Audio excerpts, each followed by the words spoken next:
በስመ አብ ወወልድ ወመንፈስ ቅዱስ አሐዱ አምላክ አሜን።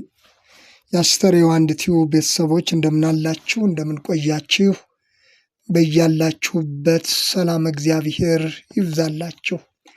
የሰላም አምላክ ባለ ብዙ ምሕረት የሆነው ልዑል እግዚአብሔር ስለዚህች ዕለትና ሰዓት ክብርና ምስጋና ለእርሱ ይሁን። አምላክ እግዚአብሔር ሊያድንህ ጠላቶችህንም በእጅህ አሳልፎ ሊሰጥ በሰፈርህ መካከል ይሄዳልና፣ ስለዚህ ነውረኛ ነገር እንዳያይብህ ፊቱንም ካንተ እንዳይመልስ ሰፈርህ የተቀደሰ ይሁን። ኦሪት ዘዳግም ምዕራፍ 23 ቁጥር 14።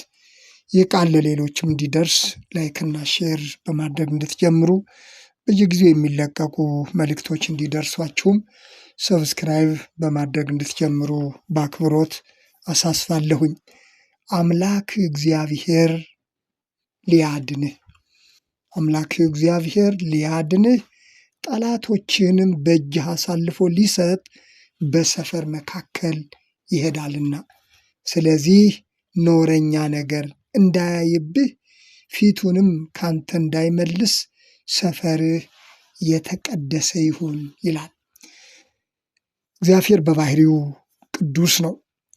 ሕዝቡም ደግሞ ለእርሱ የተለየ ቅዱስ እንዲሆን እግዚአብሔር ይፈልጋል።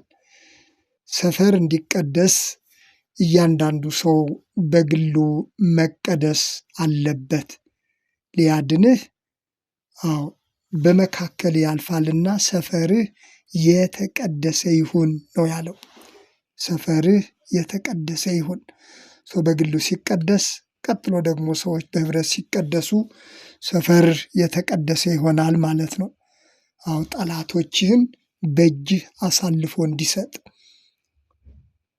እግዚአብሔር ሊያድንህ ጠላቶችንም በእጅህ አሳልፎ ሊሰጥ እግዚአብሔር በመካከል ይሄዳልና፣ ፊቱን ካንተ እንዳይመልስ ሰፈርህ የተቀደሰ ይሁን ይላል። ፊቱን ካንተ እንዳይመልስ።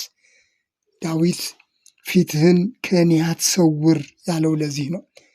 ፊትህን ከእኔ አትሰውር በማለት እግዚአብሔር ፊቱን ከእርሱ እንዳይመልስ እንዳይሰውር መጸለዩ ይታወቃል።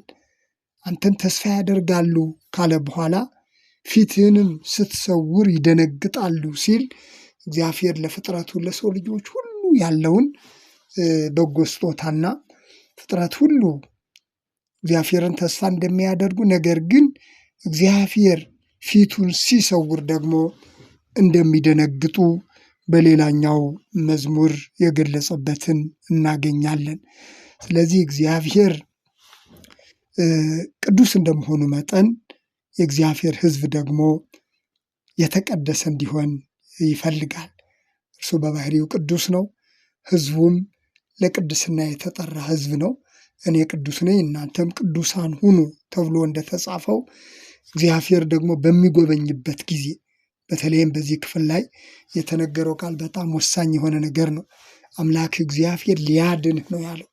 ሊያድንህ ጠላቶችንም በእጅ አሳልፎ ሊሰጥ በሰፈር መካከል ይሄዳልና፣ ስለዚህ አለ ነውር እንዳያይብህ ፊቱንም ካንተ እንዳይመልስ ሰፈርህ የተቀደሰ ይሁን።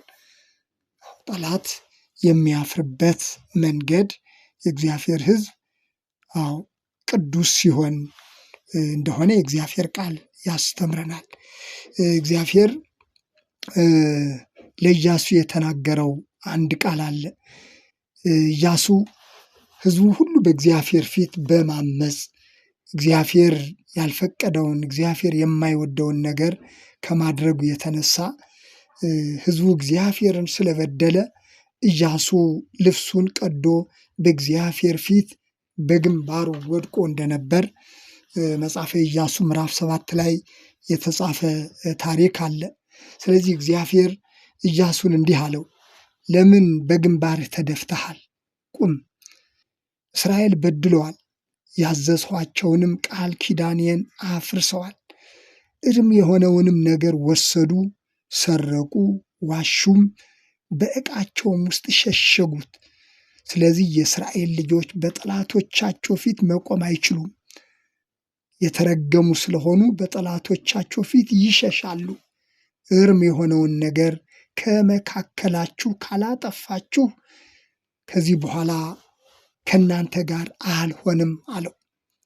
ከእናንተ ጋር አልሆንም፣ ተነሳና ሕዝቡን ቀድስ፣ እንዲህም በላቸው፣ እስራኤል ሆይ እርም የሆነውን ነገር በመካከል አለ።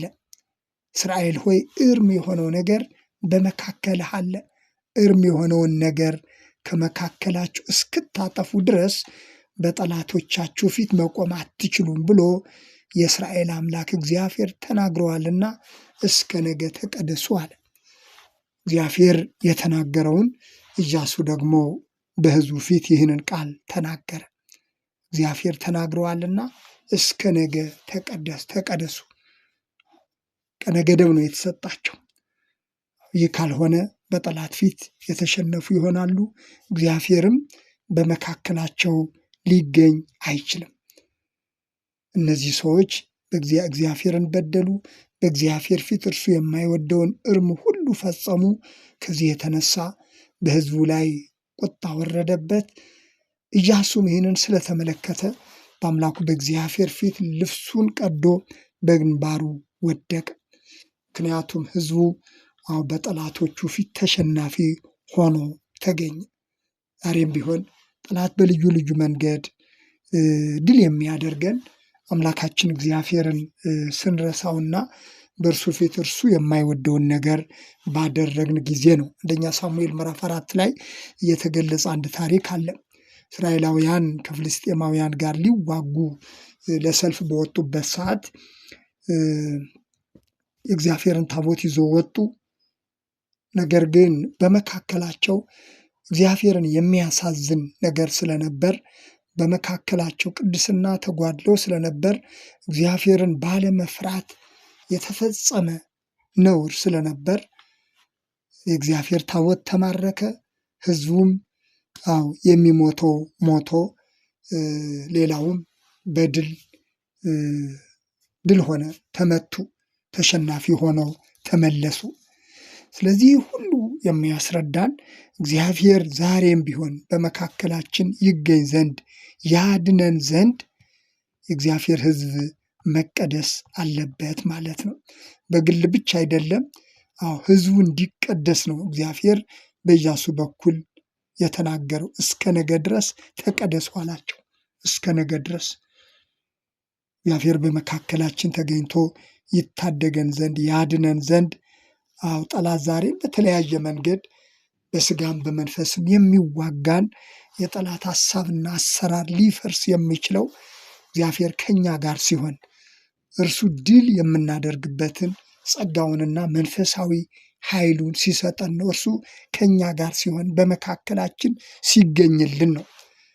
ስለዚህ አምላክ እግዚአብሔር ሊያድንህ ጠላቶችህንም በእጅህ አሳልፎ ሊሰጥ በሰፈር መካከል ይሄዳልና እግዚአብሔር ዛሬም በመካከላችን በሰፈራችን በሕይወታችን ይገለጥ ዘንድ ያድነን ዘንድ እግዚአብሔር የማይወደውን ነውረኛ ነገር እንዳያይብህ ነው ያለው። ነውረኛ ነገር እንዳያይብህ፣ ፊቱንም ካንተ እንዳይመልስ ሰፈር የተቀደሰ ይሁን።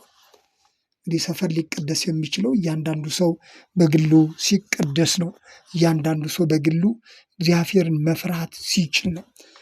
ስለዚህ በተለያየ መንገድ የሚያስፈራራን ጠላታችን በዋናነት ዲያብሎስ የሚውጠውን ፍለጋ በዙሪያችሁ ይዞራል ተብሎ እንደተጻፈው ዛሬም በልዩ ልዩ መንገድ ጠላት ድል ሊያደርገን ሊያሳፍረን ከአምላካችን ከእግዚአብሔር ሊለየን ዕለት ዕለት የሚዋጋ ጠላት አለን። ስለዚህ ዛሬም ጠላትን ድል ለማድረግ በቃሉ እንደተገለጸው ሊያድነን ለሚፈልገው ለአምላካችን ለእግዚአብሔር የተቀደሰና እርሱን የሚታዘዝ ፈቃዱን የሚፈጽም ሕይወት ሊኖረን ይገባል ማለት ነው። ነውረኛ ነገር እንዳያይብህ፣ ፊቱንም ካንተ እንዳይመልስ አምላካችን እግዚአብሔር ፊቱን ከሁላችንም አይመልስብን። ምክንያቱም ትልቁ ተስፋችን፣ ታዳጊያችን፣ አዳኛችን እግዚአብሔር ስለሆነ እዚህ ላይ የተገለጸው ቃል ዛሬም ያድነን ዘንድ ይታደገን ዘንድ እግዚአብሔር ከኛ ጋር ሆኖ በመካከላችን ተገኝቶ በምንጠይቀው በሚያስፈልገን ነገር ከጠላት አሰራር ሁሉ ይታደገን ዘንድ በመቀደስ እርሱን መጠበቅ እንደሚገባ፣ እርሱን በመፍራት በመታዘዝ በፊቱ መገኘት እንደሚገባ የሚያስተምር ቃል ነው። ስለዚህ ይህ ቃል ዛሬም ለእያንዳንዳችን ትልቅ ዋጋ እንዳለው ልብ ልንል ያስፈልጋል።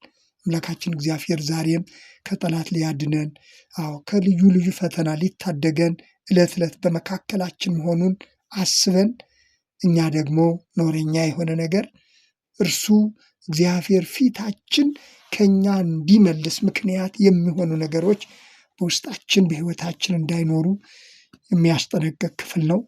ስለዚህ ሰፈር የተቀደሰ ይሁን ይላል። በተቀደሰ ሕይወት እንድንኖር በእኛ መቀደስ ሰፈራችን፣ አካባቢያችን ሁሉ የተቀደሰ ይሆን ዘንድ እግዚአብሔር በምሕረቱና በጸጋ ሁላችንንም ይመልከተን። ስለነበረን ጊዜ የእግዚአብሔር ስም የተመሰገነ ይሁን።